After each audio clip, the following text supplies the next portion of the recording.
안녕하세요. 저는 서울시 노원구에 사는 42살 온유 엄마예요. 저희 온유는 올해 10살 초등학교 3학년이고요.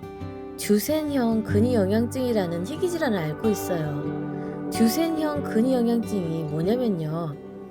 4살, 5살 때 남들 하는 점프를 못하고 달리기도 잘 못하더니 6살, 7살에는 계단을 손잡이 없이는 못 올라가다가 8살, 9살에는 걷는 걸 많이 힘들어하더니 10살 이상에서는 완전히 보행 능력을 상실해서 휠체어 생활로 넘어가고 16살 이상에서 근육이 척추가 휘는 걸 잡아주지 못해서 척추측만증 수술을 많이 하고 호흡기 근육까지 약해져서 20대 초반에 많이 사망한다고 알려져 있어요. 최근에는 인공호흡기를 사용해서 평균 수명이 28세로 늘어났다고 해요. 병원에서 처음 온유가 이 병이라는 것을 알게 됐을 때가 4살 때였어요. 너무 충격이었어요. 지금 4살짜리 아이가 내 눈앞에서 잘 걷고 있는데 왜 그렇게 진행된다는 것인지 믿을 수가 없었어요. 게다가 저는 제 몸 상태가 난임이었기 때문에 온유를 낳느라 시험관이랑 인공수정을 하느라 5년 동안 시간을 쏟아부었기 때문에 두 번째 아이는 도저히 상상도 할 수 없고요. 제가 온유를 낳기 위해 이미 상처를 많이 받았고 많은 어려움을 이미 감당했기 때문에 억장이 무너졌어요. 진단 과정에서 저와 온유 아빠, 병원에 잠시 들리신 온유 할머니까지 너무 상처를 많이 받았어요. 근전도라는 검사를 하는데요. 그게 얇은 침을 근육에 깊숙이 꽂고 전기를 흘려보내는 것인데요. 아이가 너무 고통스러워하면서 비명을 질렀어요. 그걸 듣고 있자니 이게 무슨 일인가. 하늘이 빙빙 돌고 바닥에 내려앉더라고요. 도저히 정신을 차릴 수가 없었어요. 저는 그 과정이 치료 중인 것으로 착각하고 매번 이렇게 아이를 잡으면서 치료받는 병인가 보다. 그러면 내가 죽어야지 더 살아서 뭐 하겠나. 이 꼴을 본다면 내가 살 이유가 없다. 그 생각만 하면서 멍했는데 할머니는 울면서 멀리 도망가시고 온유 아빠도 패닉에 빠졌는지 아무것도 못하고 있더라고요. 그러다가 온유가 아빠 살려주세요라고 말했고 아이의 말에 검사를 중지하셨는데 저는 그 당시에 온유가 말이 느린 아이라 할 수 있는 말이 몇 마디 없었는데 처음 듣는 아이의 살려주세요 소리에 기가 막혔어요. 그때는 그 검사가 꼭 필요한 건 줄 알았어요. 그런데 그 이후에 어차피 치료법이 없기 때문에 서둘러 진단을 받을 이유가 없었고 나이가 어리기 때문에 근위영양증 초기라 진행이 많이 안 돼서 어차피 근전도 검사 결과가 그냥 정상으로 나오는 것이 당연하기 때문에 의미조차 없다는 거예요. 수고해 주시고 계시는 의료진 분들께 죄송한 말씀이긴 한데요. 병원에서 트라우마를 제게 심어주셨어요. 병원에서 그날 이후로 몇 달간 환청에 시달렸어요. 공황 장애가 와서 외출도 안 하고 거의 1년을 아무 말도 안 하고 지냈어요. 온유를 데리고 차를 운전해서 바다로 뛰어들까 생각했어요. 아이를 낳지 말걸, 결혼을 하지 말걸, 내 인생은 망했구나. 나에겐 절망밖에 없어. 그러면서 그렇게 3년을 지나고 보니까 아이가 엄마는 나를 사랑하지 않는구나. 아이가 엄마인 나에게 섭섭해하는 게 느껴졌어요. 나를 미워하고 있더라고요. 너무 미안해서 다시 아이에게 최선을 다해야겠다고 결심했어요. 지금 온유가 휠체어가 없으면 외출을 못해요. 이렇게까지 진행한 모습이 너무 무섭고 불안해서 최근에 같은 처지인 부모님들과 연락하고 지냈어요. 울산에 사는 중학생 형은 걸을 수 없다 보니 다시 아기 때처럼 집안을 기어다니다가 이제는 병이 더 진행돼서 기어서 다니는 것도 못하게 되었다고 하더라고요. 그런데 그 형이 10살 무렵 딱 지금 시기에 상지 3급, 하지 3급으로 종합 2급 중증장애를 인정받았다고 들었어요.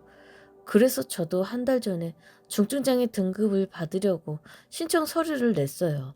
다시 근전도 검사를 해서 가지고 오라는 통보를 받았어요. 하얀 종이 한 장 가운데에 근전도 서류를 내라는 글씨를 보자마자 그 자리에서 옆으로 바로 쓰러지겠는 거예요. 이거 검사하라고 하면 이거 죽으라는 소리예요. 얼마나 아픈데요. 검사 후에 어떤 치료가 가능하다면 왜 못 참겠어요. 치료법도 없는데 검사는 해서 뭐예요. 장애가 훤히 내다보이는 애들을 데리고 가뜩이나 속상한데. 전 세계에서 한 명의 예외도 없이 10살쯤에 휠체어를 타다가 결국 호흡기 없이는 오래 버티질 못하잖아요.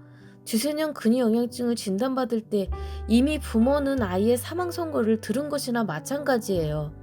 주세년 근위영양증 아이들은 유전자 검사를 하면 디스트로핀 유전자가 전혀 없거나 정상량의 5% 미만으로 나온대요.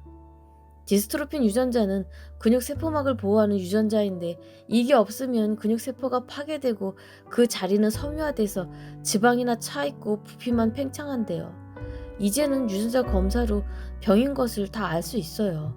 벚꽃나무에서 벚꽃이 휘날리고 앙상한 가지만 남듯이 근육들이 속절없이 소실돼서 20대가 되면 뼈만 앙상해지는데 전 세계적으로 또 예외 없이 모두 그런데 이런 아이들에게 근전도 검사 또 검사 이게 뭐 하는 건가 싶어요. 아이들이 울면서 비명을 지르니까 부모들이 그 모습을 보고 장애 등록을 포기해요. 근위영양증 아이들에게 의사 선생님께서 수중 재활 운동을 하라고 하세요. 그래서 아이를 처음에는 일반 수영장에 보냈더니 적응할 수가 없었어요. 개인 레슨도 시켜봤지만 수영은 너무 힘들어하고 수중 재활 운동을 가르쳐 주실 선생님이 안 계셨어요. 결국 1시간 정도 걸리는 장애인 수영장으로 갈 수밖에 없었어요. 장애인 수영장은 물이 30도 정도로 따뜻해요. 근육병이 있으면 찬물에서 근육이 오그라들어서 힘들기 때문에 따뜻한 물이 좋거든요. 따뜻하게 물 온도를 유지해주고 지체장애 어린이를 대상으로 한 프로그램이 있고 각종 시설물이 장애인을 배려하고 있어서 다른 수영장은 다 쫓기듯 그만둘 수밖에 없어서 장애인 수영장으로 가는데요. 장애인 수영장이 너무 몇 개 없어요. 서울에 사는데도 너무 힘드네요. 장애인 수영장이 생기면 좋지만 그게 아니라면 지체장애 아동에 대한 프로그램이 더 생기길 간절히 바라고 있어요. 수영을 이렇게 시켰으면 국가대표 주니어 수영 선수가 되었을 텐데 내 노력을 비웃기라도 하는 듯 국가대표는커녕 병은 그대로 진행돼요. 온유가 몸이 나빠지는 게 느껴져요. 그래도 수영장 다녀오면 온유가 밝게 웃어줘요. 우는 온유 얼굴 보면 지금 다니는 수중 재활 운동만큼은 제가 힘들어도 꼭 계속 해주고 싶어요. 그런데 너무 밤늦게 와서요. 저녁 식사 시간도 날리고 공부할 시간까지 없죠. 그래서 이걸 해야 되나 말아야 하나 선배 어머니께 여쭤봤어요. 그래도 그렇게 수영시켰더니 아이들이 더 오래 버틴다고 하세요. 요즘은 매일 학교 후에 온유에게 이렇게 물어봐요. 오늘은 혹시 어려운 일 없었니? 화장실 갔었어? 엄마 오늘 학교에서 똥 쌌어요. 그래서 어떻게? 혼자 잘 일어났어? 아니 엄마 잘 안 일어나졌어요. 한 번 안 일어나져서 다시 주저앉았어요. 그리고 다시 3번 시도하니까 일어나졌어요. 네가 화장실 혼자 갈 때 선생님께서 알고 계셨니? 네 엄마. 다음에 또 화장실에서 변기에서 그렇게 일어나기 힘들면 어떻게 해야 돼? 제가 너무 걱정스럽게 물어봤나 봐요. 엄마 걱정 마세요. 그냥 3번 시도해서 일어나면 돼요. 너무 별일 아니란 식으로 대답해 주더라고요. 우리 아들 참 기특하지 않나요? 그런데 이 병이 유전병으로 알려져 있잖아요.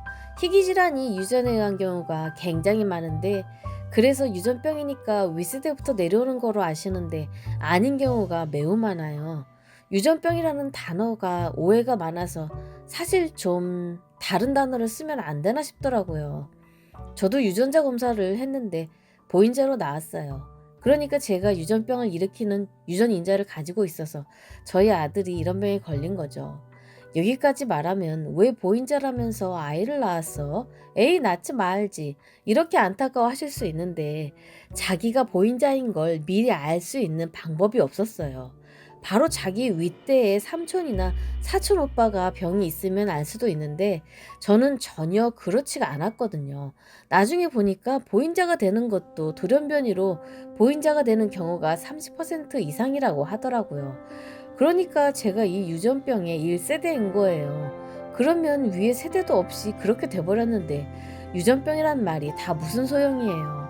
이런 때는 안 헷갈리게 차라리 인도를 걷다가 돌진한 차에 교통사고 나는 확률의 병이라고 불러주면 제가 보인자라는 걸 부끄러워하거나 죄 지은 것처럼 생각 안 하고 살 수 있을 것 같아요. 실제로 병의 발생 비율이 남자 아이들 5천 명에 1명꼴이니까요. 저와 온유에게 지금 닥친 어려움은 주소지상으로는 1층이나 실제로는 계단이 8개가 있는 집에 살고 있어요.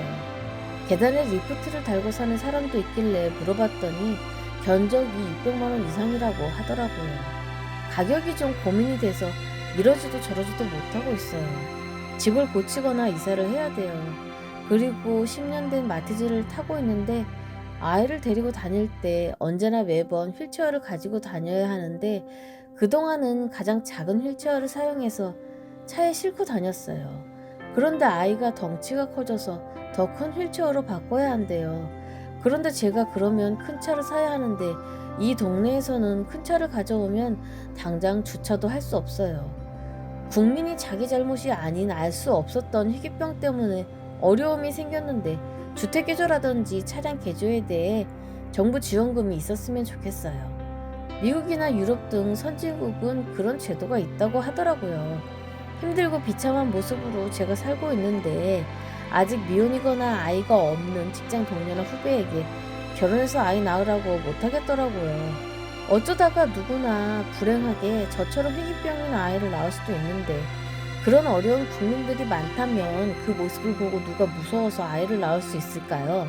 저출산 원인 중에는 장애아동과 그 가족들에 대한 부족한 복지제도도 한몫한다고 생각이 들어요.